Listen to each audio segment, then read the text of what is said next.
frente, eu passo de frente com o bar, só ouço raspando da bala passando por cima do meu ombro. E quando eu só ouço para trás o grito do desespero do homem, eu tinha caído morto no escalão.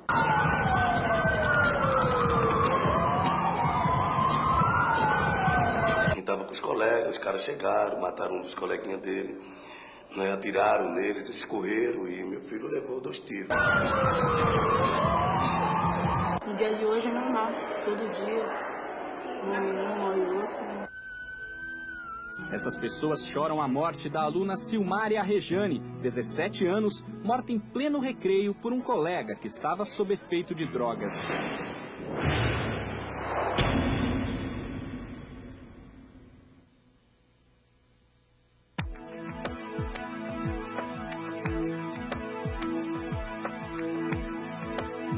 Violência. Uma palavra infelizmente comum no Brasil, principalmente em suas grandes cidades. Uma palavra por trás de todo tipo de conflito, nas famílias, nas escolas, nas ruas. São brigas, espancamentos, crimes como furto, assalto, sequestro, narcotráfico, guerra de quadrilhas e assassinato. A exclusão social e a falta de políticas públicas que atendam às urgentes demandas da população criam condições ideais para o surgimento da violência e do crime. Não é só nas regiões pobres que elas acontecem, certamente, mas os jovens são, em geral, os seus agentes e também as suas vítimas mais frequentes. A Grande São Paulo é um exemplo dessa realidade que coloca a maior região metropolitana da América do Sul entre as mais violentas do mundo. Para se ter uma ideia, um dos índices de violência utilizados, o de homicídios por 100 mil habitantes, apresentou em 2001 os seguintes resultados em grandes capitais do mundo: Tóquio, 1,55, Londres, 2,8, Seul, Coreia do Sul, 8,45, Santiago do Chile, 3,12. La Paz, na Bolívia, 31. No estado de São Paulo, o índice é de 34. Na Grande São Paulo, de 44,79. Quem de vocês que tem algum parente da família que foi assassinado? Pode ser pai, avô, tio, levanta a mão, por favor. Tá bom. Pode baixar a mão. Agora é o seguinte. Quem é de vocês que já viu alguém morto com o corpo cheio de bala ou facada, levanta a mão. Tá bom. Então é por isso que nós temos que evitar tudo aquilo que seja agressão. É por isso que nós temos que evitar violência. E aqui na escola nós temos que aprender a conviver. Se nas escolas as crianças começarem a conviver respeitosamente, vai chegar uma hora, vai diminuir muita violência. 3 bairros estão entre os que apresentam índices gravíssimos de homicídios na Grande São Paulo. Heliópolis, no distrito de Sacomã, zona sul da cidade. Com quase 220 mil habitantes, Sacomã tinha, em dados de 1999, 67,45 assassinatos por 100 mil habitantes. Jardim Carumbé, no distrito de Vila Brasilândia. Outra zona periférica, resultante de ocupações irregulares entre as décadas de 50 e 70, quando São Paulo ficava grande, mas diminuía o espaço da cidadania da maioria de seus quase 250 mil habitantes. Na Brasilândia, os índices de 99 eram de 92,31 assassinatos por 100 mil habitantes. Itaquaquecetuba, 280 mil habitantes, município mais violento do Alto Tietê e terceiro mais violento do estado de São Paulo. Ali, em 99, foram registrados 82,89 assassinatos por 100 mil habitantes. São regiões carentes de infraestrutura urbana, moradia de populações de baixa renda, vítimas de grandes índices de desemprego ou subemprego. Lugares que são lembrados pelo medo, pelo improviso, pelo descaso. A violência chama a atenção de todos. A mesma fúria que serve para levantar uma escola serve para destruir. O encontro entre a escola e a comunidade, quando acontece, é decisivo. mas só acontece com a articulação entre diretores, professores, funcionários, alunos, pais de alunos e representantes da comunidade. Todos os que estiverem dispostos a realizar mudanças que reflitam em melhoria na qualidade de vida. Interesse em ouvir, respeito e disposição para a mudança. É isso que garante uma atitude mais criativa e menos preconceituosa, essencial para entender a violência e criar condições para que ela deixe de ocorrer. Quando eu cheguei aqui, eu encontrei uma escola muito depredada, sem recursos. A escola era de madeira, não por ser de madeira, mas era muito violentada, muito suja, muito quebrada, não tinha nenhum vidro, não tinha lâmpada, não tinha cerca, não tinha muro. Era um trabalho difícil, não tinha água encanada, não tinha saneamento básico. O corpo docente da escola, ele era muito individualista, era um trabalho assim, onde corpo docente, funcionários, alunos não tinham trabalho de integração, eles não tinham objetivo comum de educação. E isso prejudicava muito o trabalho da escola, porque a escola não avançava, pelo contrário, ela sempre deixava a desejar para a comunidade, para os alunos, não era um ambiente saudável. Eu cheguei aqui em 98, a escola estava assim, bem depredada, as paredes da escola, esse prédio de baixo, era cinza e branco. E mensagens de morte na parede era normal, sabe? Então aquela criança que tinha aquele nome, aquele jovem, que o nome estava ali na parede, ele tinha que sair do pedaço. Porque era o recado que estavam mandando a ele. Eu acho que a pobreza, a falta de estrutura familiar, tem tudo a ver. Porque eu acho que uma criança que não passa fome, que tem tudo em casa, ela não vai pular o muro do vizinho para pegar uma goiaba, né, alguma coisa. Ele não vai. Porque começa assim. Os jovens não começam assaltando banco, não começa assim, eles começam nas pequenas coisas. Era comum você chegar em 98, você não me via aqui dentro, você me via na rua, naquele espaço ali até aquela ruazinha de baixo. Eu saía correndo, entrava no meio das brigas, era até perigoso. Num dia normal de aula, tinha 8 salas sem aula, porque professores tinham faltado e eu coloquei eles na quadra de esporte e fiz um círculo, depois de gritar muito, de insistir, para aplicar uma técnica de psicodrama. Então, 3 pessoas não entraram no círculo. E aí eu cheguei nessas 3 pessoas e falei, eu também estava falando com vocês. Eu tinha berrado, gritado. E pode ir para lá. E um deles deu uma trombada comigo e quase me derrubou e falou, eu sou traficante. Aí eu falei para ele, se você é traficante, você é muito burro. Porque você não me conhece. Como que você vai falar uma coisa dessa para mim? Falei, você está falando que é bandido? Não há diferença nenhuma entre nós dois. É só eu pegar uma arma, em questão de um átimo de segundo, eu também viro. Eu também mato. E porque eu sabia que eu tinha que enfrentar essa questão e tinha que ser de igual para igual. Eu não podia usar de estratégia onde eu ficasse uma pessoa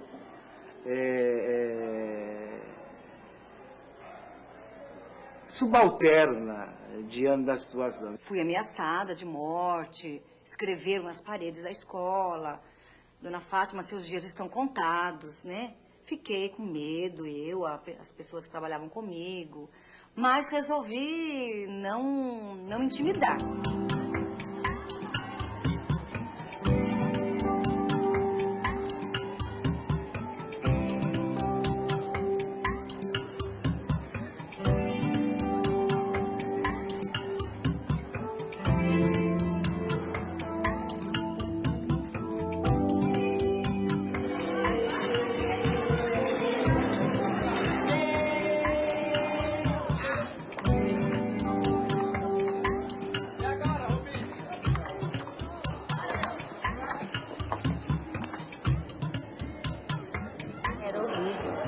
Só tinha vândalo, antes não tinha regras, não tinha nada. Era horrível. Eu já fui levar aluno na casa, porque ele estava passando mal e não tinha ninguém para levar, então eu mesmo levei e vi realmente a situação dele. E fui conversar com a mãe e vi que a mãe era pior. É uma bola de neve, então ele não tem nada dentro de casa, ele vem buscar, é aqui mesmo. A gente sabe que grande parte das nossas crianças não tem espaço, não tem lazer. Aí ele chega na sala de aula, aí vê aquela sala grande, né, que a casa dele é um barraquinho, aí começa a subir nas cadeiras e tudo, e todo feliz. E aí muitas vezes o educador não entende, aí fala assim, porque é favelado.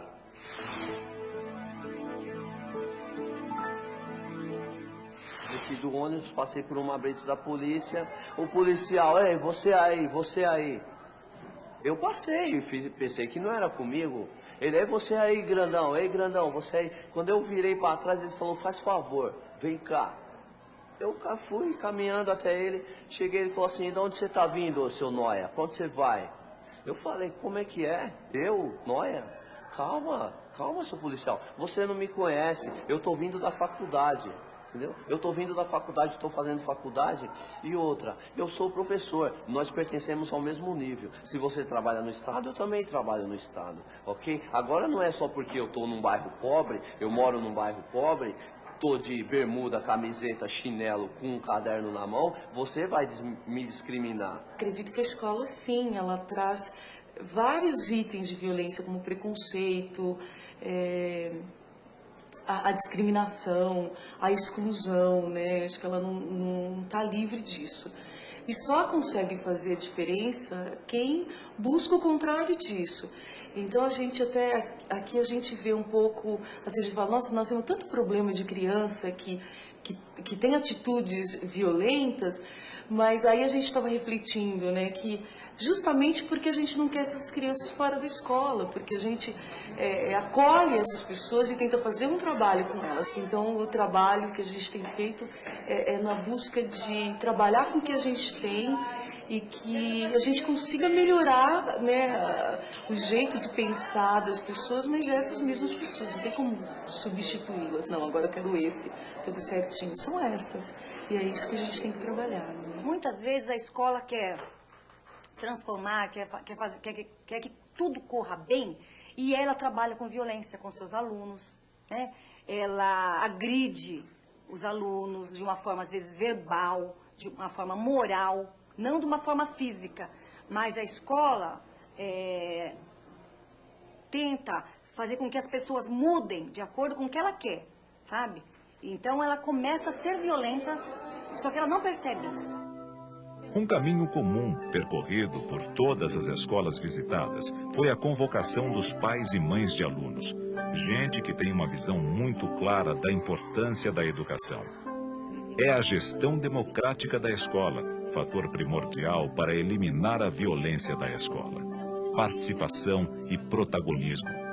Nesse sentido, os projetos de inclusão, entre os quais a disponibilização de uma rede de informação e produção cultural, são ações decisivas para o sucesso da escola.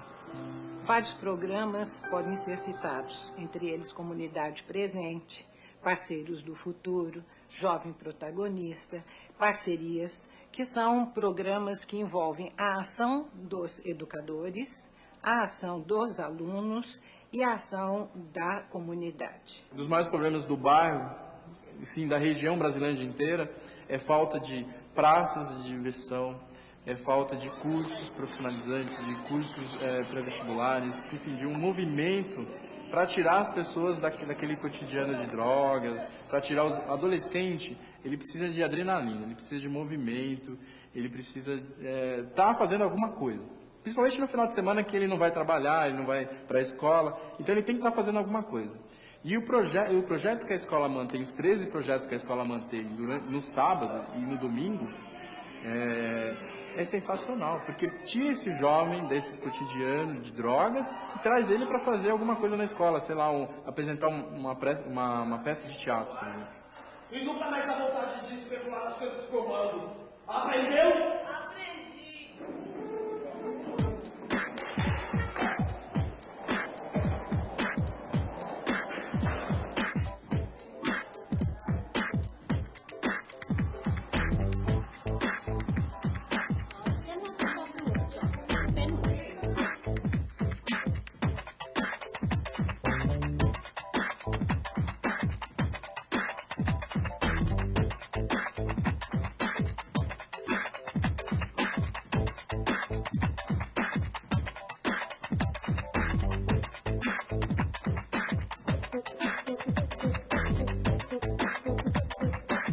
a escola, ela começou a não ter só a aula, né? Apesar que a mudança substancial começa dentro da aula, tá? Com uma atitude dentro da sala de aula, há umas aulas inovadoras, umas aulas mais criativas, onde o aluno gosta de estar vindo para a escola, mas não só a aula. Então nós começamos a desenvolver outros projetos que dessem oportunidade do aluno estar na escola. Porque no bairro que nem esse, não tem outro lugar para eles irem. Então nós começamos a desenvolver vários projetos. Projeto de música, projeto de coral, de instrumentos, projeto de esporte, xadrez, dama, vôlei, a sala de informática também começou a funcionar também. Então o aluno que saía da escola, ele voltava depois para estar participando de algum projeto que a escola estaria desenvolvendo. O que é o projeto da escola? Na realidade, o projeto dessa escola é um projeto que visa a inclusão.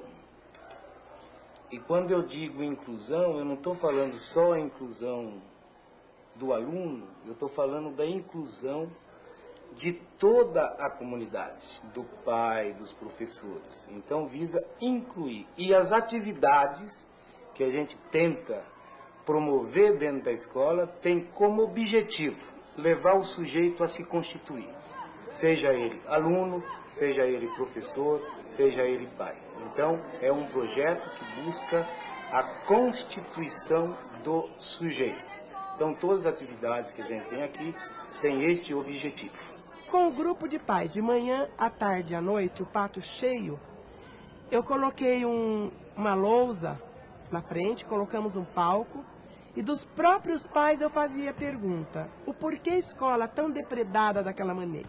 Por que aquela escola parecia que estava abandonada? Então eles achavam que era problema social, eles achavam que a autoestima em baixa, a falta de participação deles mesmos aqui dentro da escola, a não abertura da escola para que eles participassem.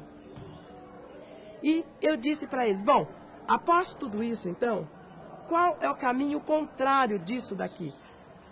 A paz.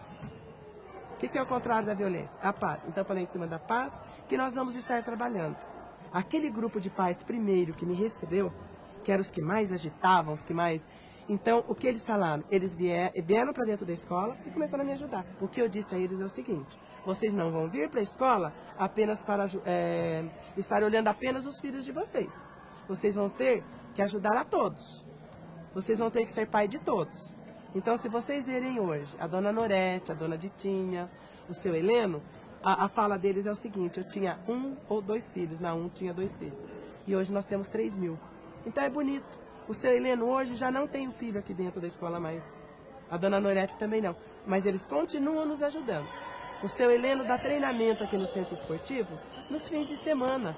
Ele pegou todas as crianças da rua, um grupo de crianças que queriam jogar, montou uma escolinha de futebol e das 8 às 10 no sábado ele dá esse treinamento.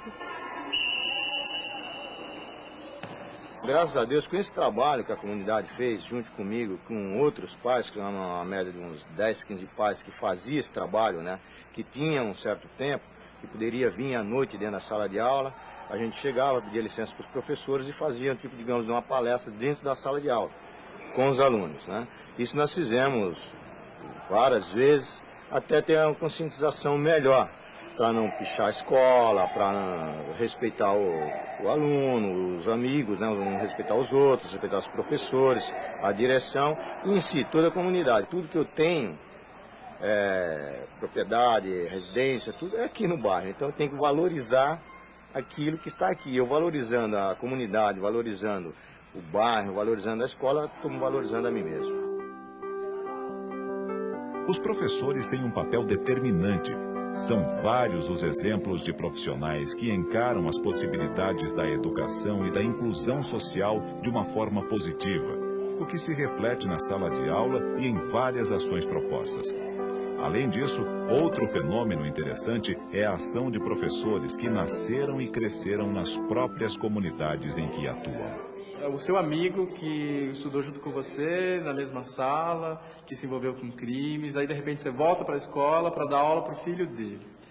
É uma oportunidade tremenda de você mudar a história daquela família, por exemplo. Você tem um pai drogado e de repente você volta para dar a aula para o filho desse pai, você conhecendo esse pai. e faz um trabalho direito com esse filho, tira ele do caminho das drogas, insere ele num projeto na própria escola, num projeto de música, faz ele viver a escola, entrar num grêmio estudantil, faz ele mudar essa história da família dele. Isso enobrece mesmo. Eu fiquei 1 ano sem conseguir dizer para os professores, para os alunos eu dizia, mas para os professores não, que eu morava na favela, né? Então eu sentia assim, muita vergonha. E mesmo porque eu entrava aqui nessa sala e as pessoas estavam falando assim, mas é porque eles não pagam água, não pagam luz, né? Por isso que eles são assim. E isso me incomodava muito, mas eu não conseguia dizer ou brigar, né? E eu ficava quieta. E com a entrada dessa equipe, que é o Brás, a Rose e a Natalina, que eram as coordenadoras, eles começaram a trabalhar no sentido de valorizar essa comunidade, né?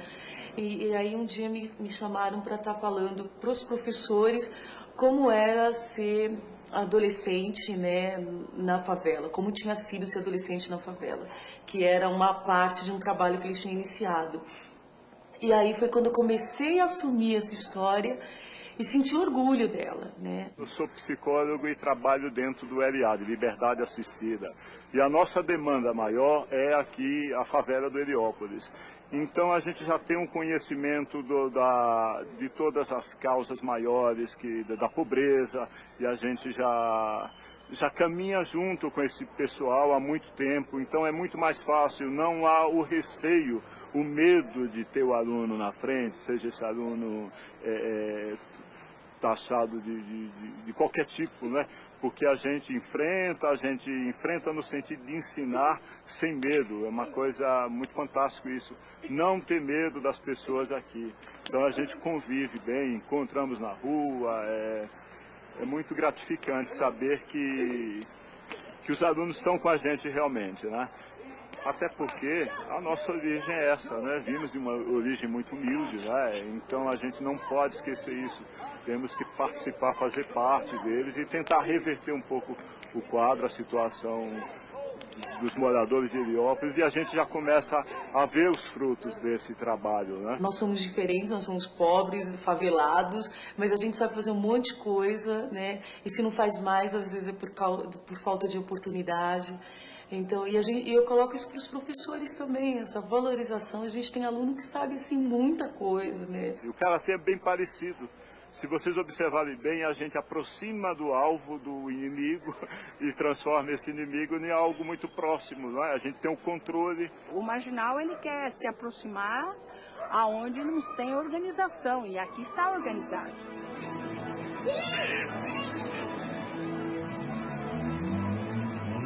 Crime e violência é muito mais do que apenas uma questão de polícia.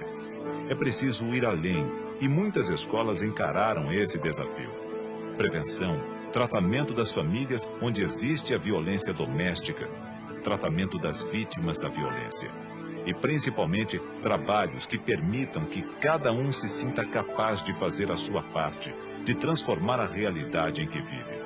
Que todos e que cada um possa ter orgulho de viver em um lugar transformado. Que era mais violento. Depois desse trabalho que a escola está fazendo com a comunidade, parece que... Porque muitos desses que praticava, voltou para a escola. Eu conheço vários deles. Meninos que usavam droga, né, que roubava.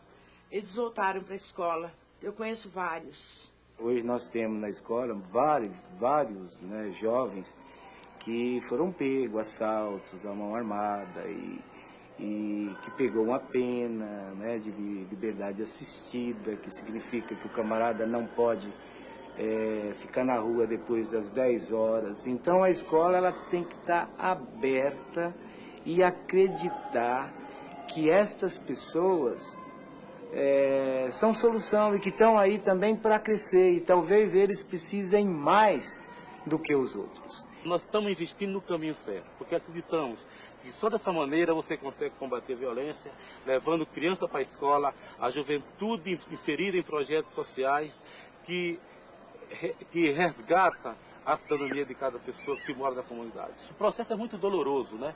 Então, de polícia, juizado, vara da infância, internação na FEBEM e tal. Vindo para a escola, uma maneira muito fundamental de tratar os garotos, para que eles não sintam-se diferentes, é isso, é o convívio no meio de todo mundo, de uma forma igual, sem que haja nenhum tipo de discriminação. A decisão de encarar a violência, a adoção de uma estratégia de aproximação do problema através de projetos coletivos, a cooperação e a responsabilidade compartilhada por educadores e membros da comunidade já deu resultados. E o mais tocante na compreensão que esses professores, diretores, pais e alunos têm do seu papel é a forma como manifestam sua satisfação com o que conseguiram e o desejo de conseguirem ainda mais. Para eu fazer uma boa escola, os pais têm que estar junto comigo. A comunidade tem que estar junto comigo, portão aberto para a comunidade e todos os pais, né? E para os alunos. Eu criei 4 filhos, fora os emprestados que eu tinha aqui, que é 3.000 e poucos alunos. E aonde eu chego, cobra de mim. Que agora eu venho na escola mais pouco, eles cobram de mim. E esse trabalho que é feito aqui, ele não fica dentro da escola. Ele reflete na comunidade, ele reflete nas famílias, ele reflete na... Porque senão não teria sentido, né? Só aqui dentro. Ele tem que refletir, porque ele modifica uma realidade. Nós estamos querendo ser um modelo de escola para o país. Nós não estamos pensando apenas aqui na Escola Campos Sales e nem em Heliópolis, porque para que o nosso projeto realmente se torne realidade, é preciso de muitas outras transformações e mudanças que são nas estruturas, na estrutura da educação, na estrutura política, econômica e cultural de todo o país. A minha vontade é que essa escola brilhe, que essa escola seja um centro cultural assim do bairro e que ajude vocês. Mas se vocês também não se entenderem, como que nós vamos fazer isso aqui dentro? Vocês são a comunidade, vocês são o retrato disso daqui. Se vocês não se entenderem, como que nós vamos desenvolver o trabalho aqui? Isso aí foi mudando.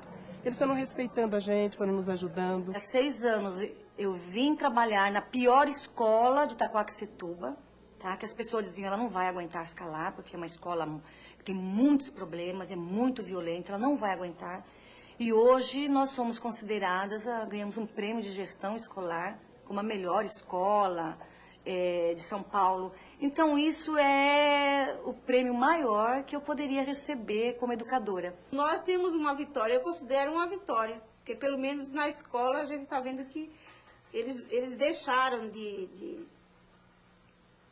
praticar violência, vandalismo contra as escolas do bairro. Eu gostei bastante da nova escola e isso daí está desenvolvendo muito os alunos. Eu acho que se desenvolve melhor os alunos dessa escola. Quando eu vou pra casa, já dá uma vontade de vir pra escola. Agora à tarde mesmo. Mas a nossa casa pra nós é escola. Hoje à tarde mesmo é escola. Esse é o caminho da paz. Quais são os caminhos que nos levam à paz? É a amizade, a fraternidade, a solidariedade, a autoestima, o respeito, que é a palavra-chave de tudo. Então, é esse caminho que a gente vai seguir.